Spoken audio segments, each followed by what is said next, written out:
Hey everyone, welcome back to another episode of the Night Writer podcast. And in the run up to Halloween, I'm really excited to introduce audio a podcaster, producer, director, writer, Jack Bowman, award winning as well. Hi, Jack. Welcome to the show. Hello, thank you for the introduction and thanks for having me. Hi.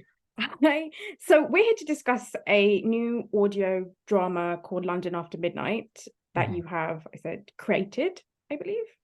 Produced, yes. Produced. Yeah.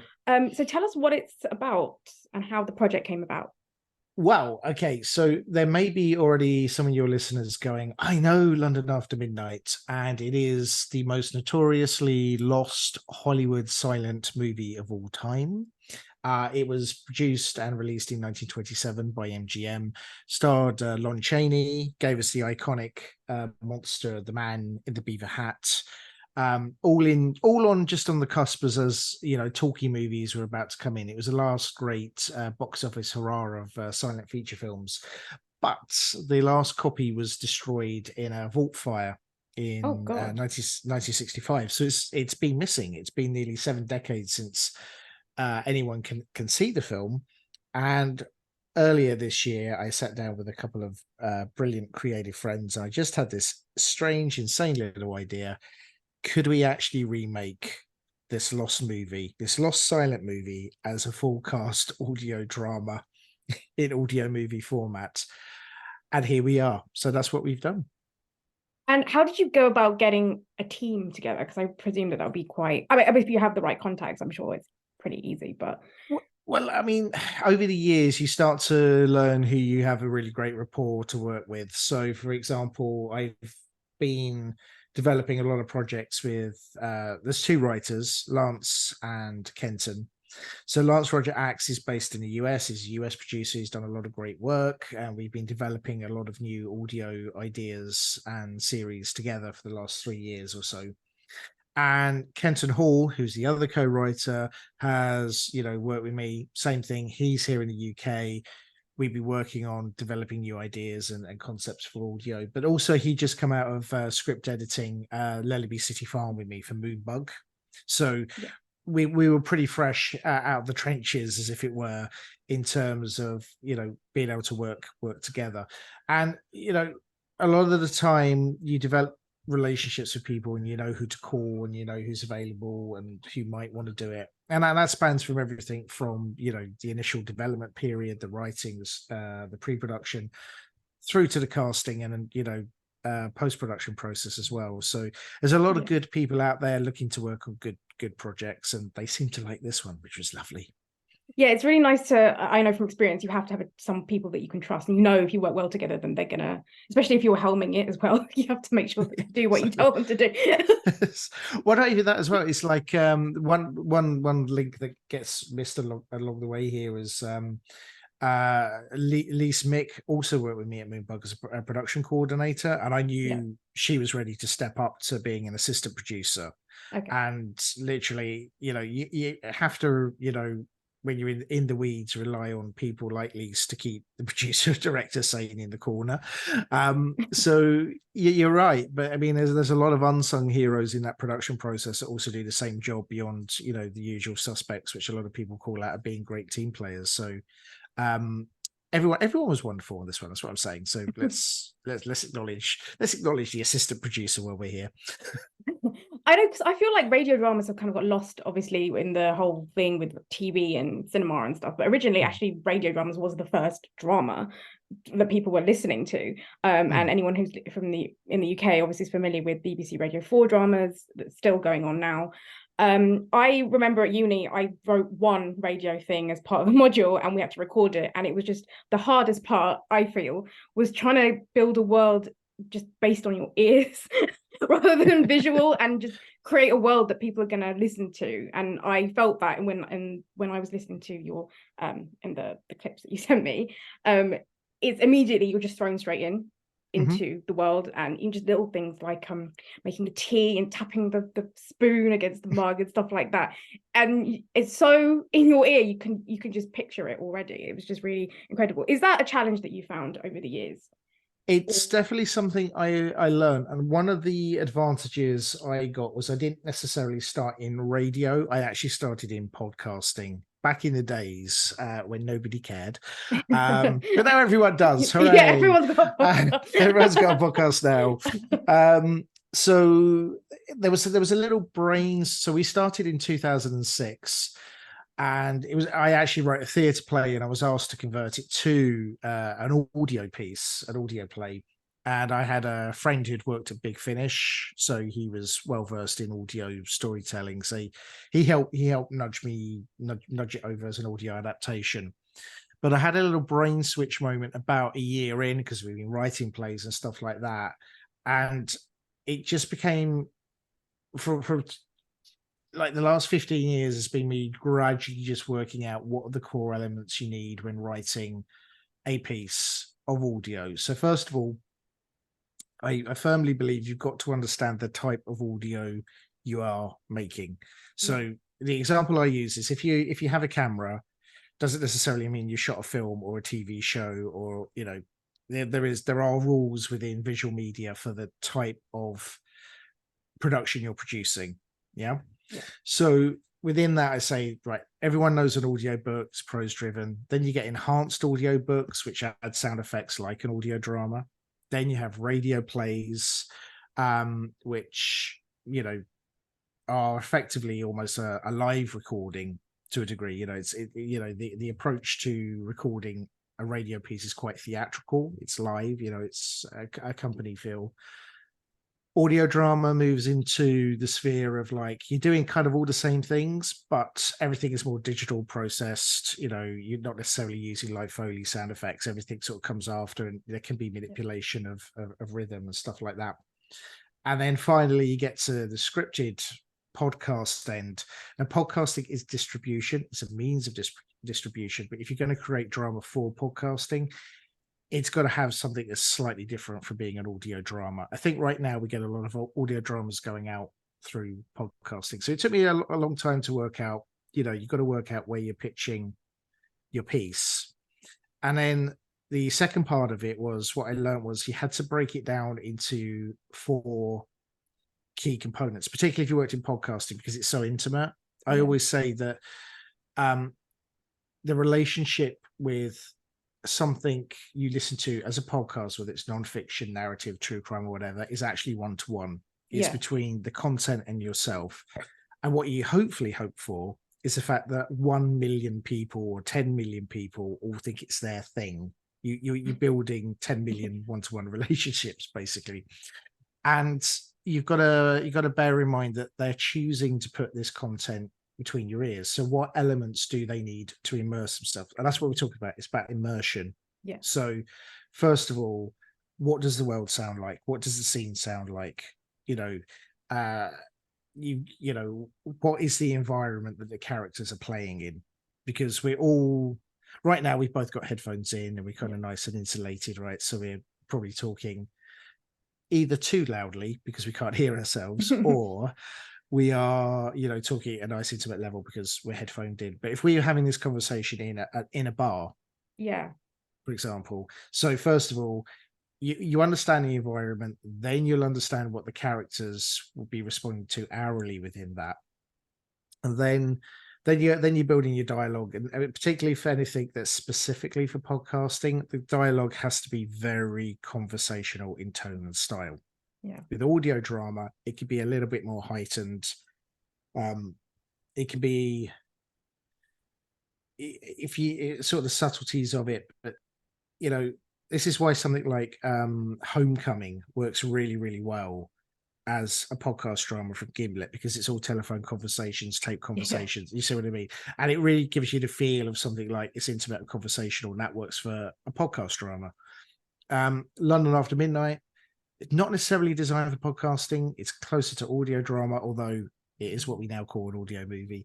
But that style allows the actors to sort of have a slightly more television style of acting. It's still quite naturalistic, but it's not necessarily being performed in an ultra conversational way. So you understand the environment. You understand the delivery of the characters, you understand the way you need the actors to perform those characters. And then the last part is what I call the organicness of the environment. So what you would traditionally call those like special sound effect spots, like a Yeah. chair scraping, or Yeah. because someone's standing up. Those are, if you're immersing someone in the world, this is where it's beautifully ripe for you to start exploring down the rabbit warren goes the crazy man, is the emotional tone of those sounds.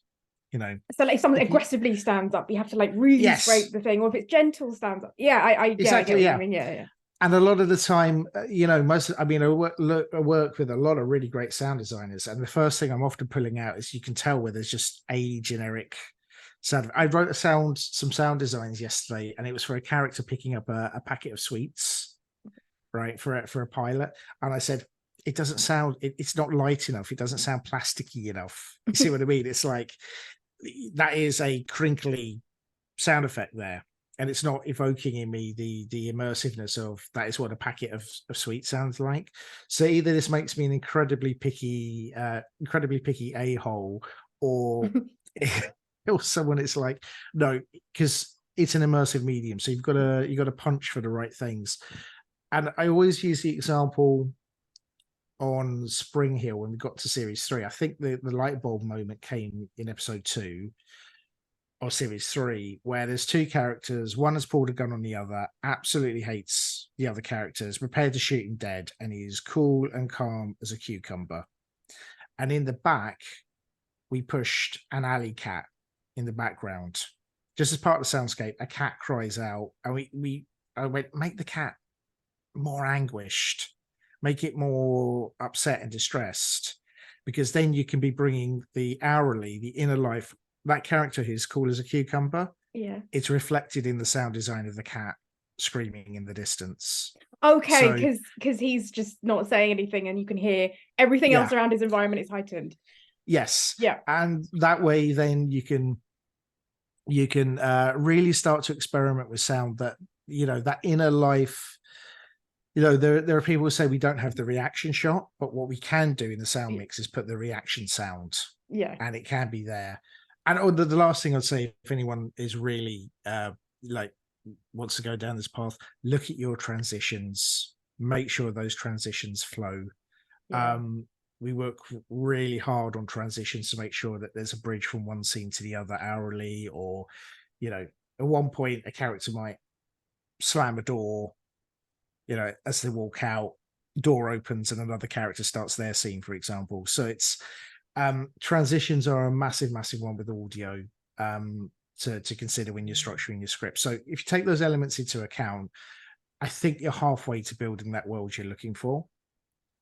Yeah, that was a very long answer to that question. That's perfect, because I've got so many more questions on. Well, because I remember when I did my little assignment, we were just having to do the or we had engineers to do all of the sound effects, and then you'd sit there and make a list of everything. But I remember having to listen to about 5 different sounds of a window smashing, because I wrote a thriller, because I felt that was an easy audio drama to write. It's about someone in a house and someone's trying to get in knocking, and like I had all different sounds of like the knocks and the window smashing and all that kind of stuff. But yeah, I was just gonna ask, do you, when you record sounds, do you actually go out physically into the world with the recorder? And I like the picking up the sweets. Do you like pick up a sweet? I can do. I have done. I did a documentary with Brian Blessed, and he had to do. He as the narrator initially he was all done in studio, but it begins. Oh, I'm ruining the magic now. But it begins with him narrating the fact he's in Highgate Cemetery in London, and I actually got permission to go up there with a Tascam and stand. It was almost a disaster because it was so windy on the day, and I just kept getting this wind. But I managed to get like just 20 seconds of me walking around Highgate Cemetery with my feet. So I became Brian Blessed's foot double. There you are. That's one for the kids later in life. So yeah, and we've done various bits of various bits here and there. Sometimes they require we just did a pilot called Twilight Meridian, and I was very much, because they were very confused. It's very 1930s noir, the detective smokes a cigar, and they went, we just can't find any foley of someone smoking a cigar. And I went, I'm right here. I'm sitting right here. Just it's no hardship, honestly. But they did take me up on the offer in the end. So yeah, we can create those little bits and pieces. But one of the advantages today is there are so many good. If anyone's starting out, there are so many good sound resources available, like free sound, for example. Hundreds of thousands of sounds available for free, different formats, different styles, and they come from all over the world. And you can end up kind of, mix and match these days, mix and matching, say, the ambience from a Spanish cafe could be pushed into a piece in set in New Orleans, and it will sound right. Because Yeah. that's what you're really doing. You really making sure it sounds right. You mix for the ears, basically. Yeah. I mean, is that something that you learned on the job, or was that something you already used to do anyway? No, I learned on the job, so I'm completely self-taught in audio. Like I say, we began in 2006 as just a bunch of very frustrated actors in the London dungeon. Okay, so you've got a horror background then. Yes, basically. And my job before that was working in the most haunted prison museum in Nottingham. So that's actually kind of been my professional career. So yeah, Galleries of Justice, London Dungeon, straight off into doing audio drama, which 50%, 60% has been horror. So yes, okay. Yeah. I hadn't realized till now. You're right.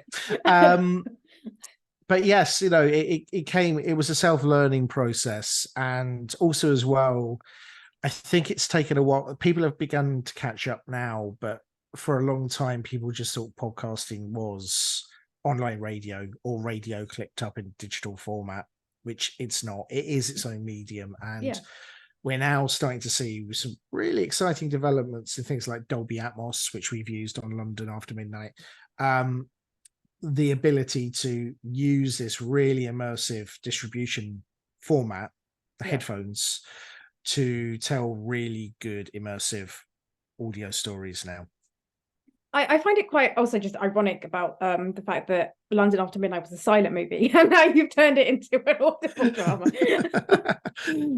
Yeah, I mean, one of my casters called it Mad Genius. There is a more parentally unfriendly expression we call it internally, but there were the part of the process was when I found out London After Midnight could be remade, I was lying in bed ill with COVID again, and just sitting there going like, oh, someone should remake that.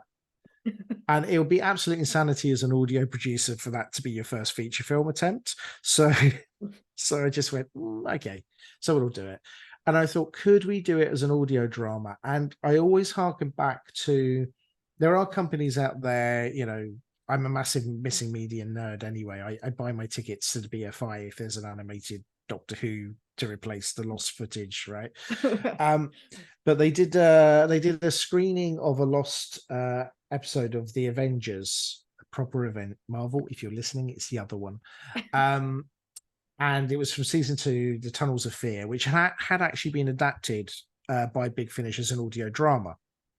And what I hadn't realized until the Q&A was that some of those scenes in the audio drama version had to be completely made up, because they had the camera scripts, and all the camera script would say is, yeah, exactly as rehearsed on Tuesday. Okay, right. And then other scenes would have the dialogue broken down because, whatever. So I suddenly went, well, hang on, like, if Big Finish can sort of creatively patch the gaps, could we do it to an entire movie? So called Lance. Lance said, okay, that's cool. Then we had a three-way chat with Kenton, and they both agreed to go off and write it, bat it back and forth.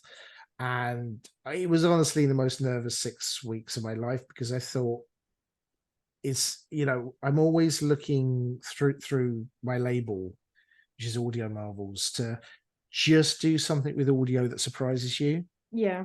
And it's like, is this actually going to work? Can this work? Will they pull it off?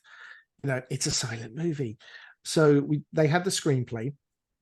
and the beats of the screenplay outline the action. If you've got action, you've got intention.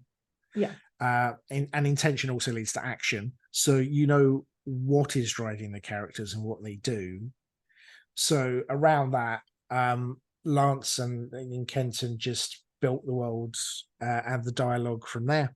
So we wanted to remain as faithful as we could to the original because, like I say, no one in 7 decades has seen London After Midnight. And if you're someone like me, you've imagined seeing London After Midnight. Okay, so we wanted to make this as pure as we could, with the caveat that, to be fair, this screenplay is also nearly 100 years old. So right, okay, we so had to in look time at, for the 100th birthday. That's good, I guess. yes, that would be not far off, but it's we had to look at things like there's obviously the female lead of the piece wouldn't fly today as a 1920s oh yeah cinema character cinematic characterization, and it probably would not have been the case at the time either. But and we also had to reduce the car size, so Kenton and Lance worked out a clever workaround that, just to make sure it was viable to produce within our budget. And then, yeah, literally, they went for broke, and it was a good exercise for them because they were able to punch up like the emotional resonance of it as well. Yeah. So in some regards, if you don't know the original film at all, you've got no idea of its legacy. You just immerse yourself in this audio movie, and it really works as a very modern, slick, Dolby Atmos, immersive, driven piece of entertainment. Yeah.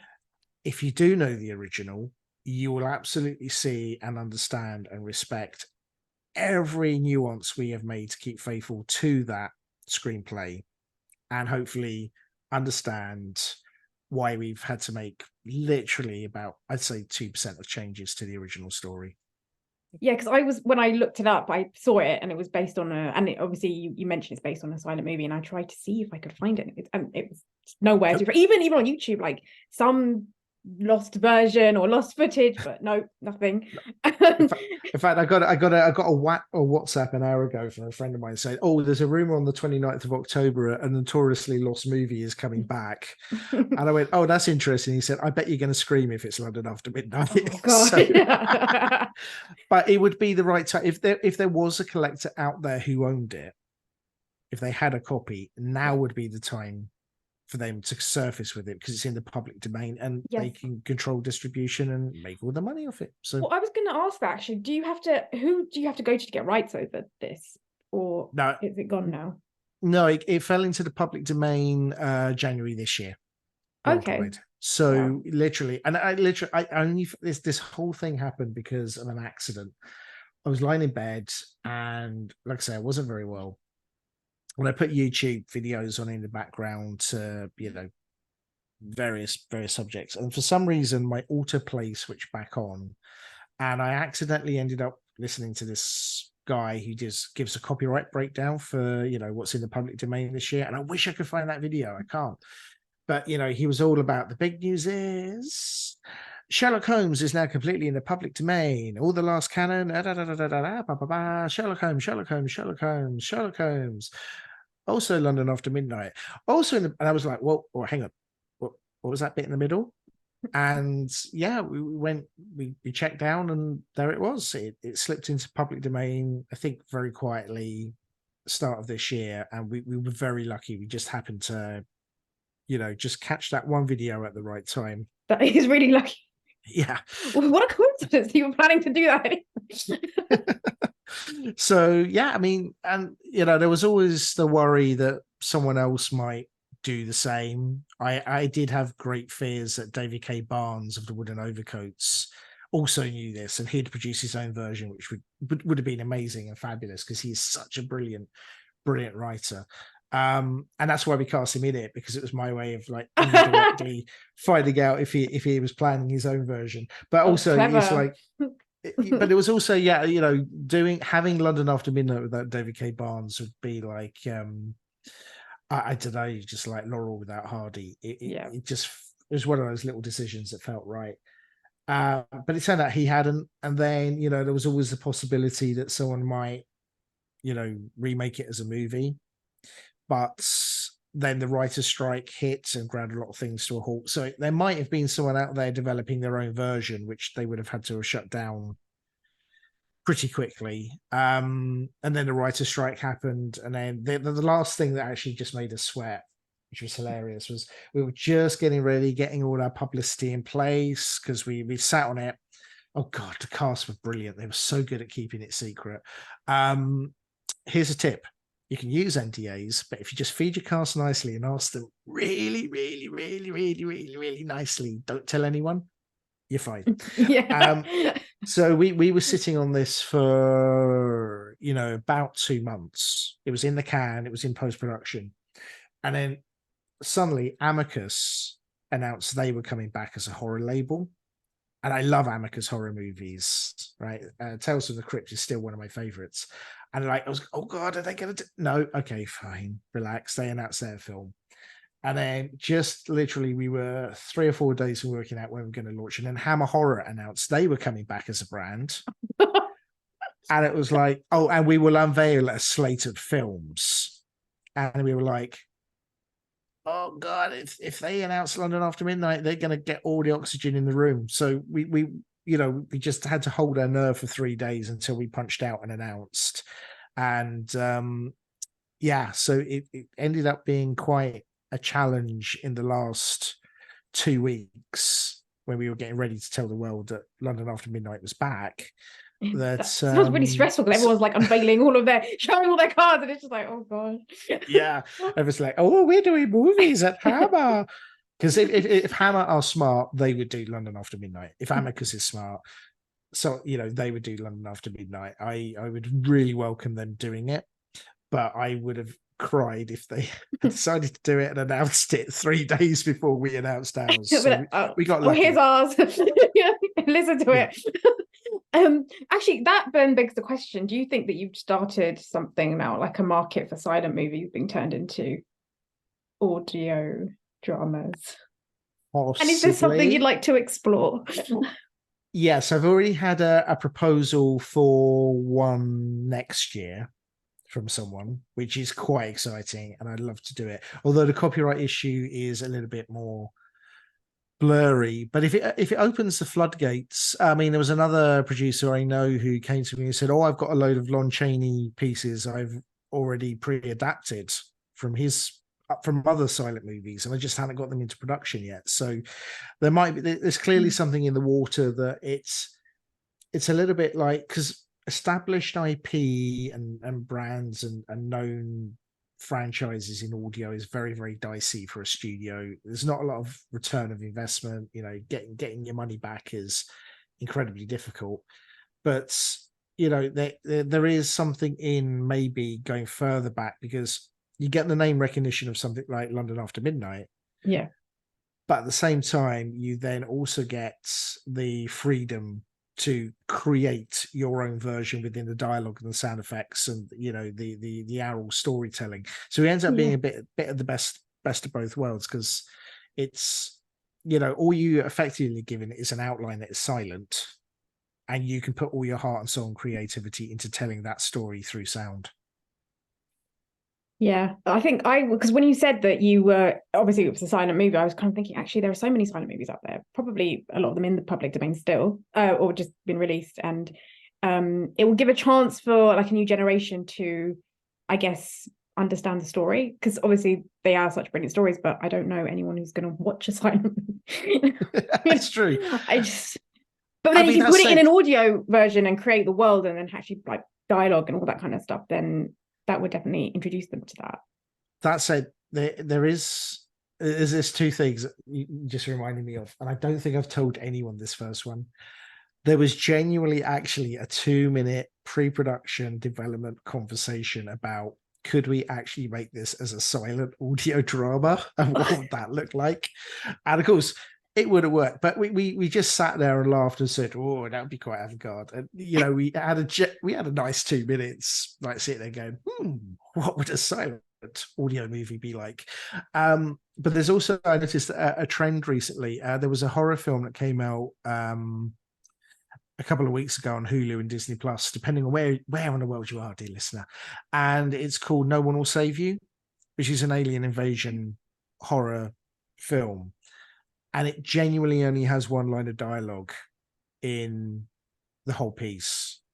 And there's another film recently which came out end of last year, which again didn't have any dialogue in it at all. Yeah. So we might actually be weirdly looking at a bit of a renaissance where, maybe audio starts going into silent movies and turning them into things with dialogue, and Hollywood movies might start experimenting with actually going back to silent. Yeah. Oh, that'll be a real plot twist. Plot twist. So let us know some when we can, where I guess we could find London After Midnight. Okay, it's available on we have a Bandcamp which is available through londonaftermidnight.co.uk. You go there, you can buy a collector's vinyl edition. There are collector's CDs because people have asked for those. Who knew? There is the digital download, which is a full binaural mix, which will get you as close as to the Dolby Atmos without destroying the bandwidth, because those files are massive. And we've just reached an agreement for there'll be a podcast version available on Halloween through the Midnight Matinee series. That'll break it up and be ad carrying. And we are in talks with 2 more distributors about alternative ways of experiencing it. So it'll be out there. And I should say we haven't talked about, what you get for that. You get Art Malik from True Lies, The Little Mermaid, James Bond, stepping into Lon Chaney's shoes. You get Dan Starkey, if you know Doctor Who, Strax, the Angry Sontaran as Sir James Hamlin, Beth Eyre from The Wooden Overcoats as Lucy Balfour, and you get a really, really nice, high quality cast of voice actors well known for their audio work in the UK for Audible and things like Sandman and the Aliens series, all pitching in and turning up and having a really, really good time to bring you the story that is London After Midnight at londonaftermidnight.co.uk. Yeah, it's a really exciting project. A lot of work and love have gone into this, clearly. I was going to ask if you can tell us, or if not, what else are you working on? Right, so I've got a pilot. This is public now, which we're just mixing again. Dolby Atmos, I love it. Never going back. Called Bin Juice, which is very zeitgeisty. Co-written and created by Emma Tyndall, and she brought me aboard as an exec producer. That's very, very funny, very rude, very, very, very Gen Z. We got still 2 seasons each, one of each, I should say, for Little Baby Bum and Lullaby City Farm for Moonbug to come out down the line. They'll be coming out soon, I hope. Kenton and I are developing a new Spy-Fi series, which we're ready to go on. If anyone's listening or wants to invest in some good audio drama, and Lance and I will be looking to adapt a comic book from the 1990s by Mike Grell, he of DC fame, called Shaman's Tears. And Mike has written brilliant things like Green Lantern, Warlord, John Sable Freelance. And Shaman's Tears is about a Native American superhero who has to battle an environmental threat to the planet. It's really come of age, and it's the extraordinarily evergreen comic book. Yes, and also I exec produced a audio pilot called Twilight and Meridian, which people can pull down. It's currently crowdfunding to get the rest of its money for the full season. And I've probably forgotten someone, somewhere, something along that line. So, but you can find everything out on my website. I keep it all there. I'll put a link down in the description, as well as to all the London After Midnight Bandcamp page and social media as well. Good luck with the London After Midnight and all the promotion. Yeah, it's really nice chatting to you.